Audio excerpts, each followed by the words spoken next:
ಯಕ್ಷಗಾನದ ವೇಷಧಾರಿಯೊಬ್ಬರ ಮೈ ಮೇಲೆ ದೈವದ ಆವೇಶವಾಗಿ ಕೆಲ ಕಾಲ ಆತಂಕಕ್ಕೆ ಕಾರಣವಾದಂತಹ ಘಟನೆ ಉಡುಪಿ ಜಿಲ್ಲೆಯ ಹೆಬ್ರಿಯಲ್ಲಿ ನಡೆದಿದೆ.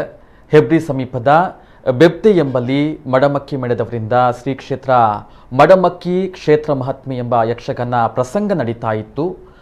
ಈ ವೇಳೆ ಮೇಳದ ಕಲಾವಿದ ಶ್ರೀ ವೀರಭದ್ರ ಸ್ವಾಮಿ ಎಂಬವರು ಕೋಟೆರಾಯ ದೈವದ ವೇಷವನ್ನು ಧರಿಸಿ ರಂಗಸ್ಥಳ ಪ್ರವೇಶ ಆಗ್ತಾ ಇದ್ದಂತೆಯೇ ದೈವದ ಆವೇಶವಾಗಿದೆ.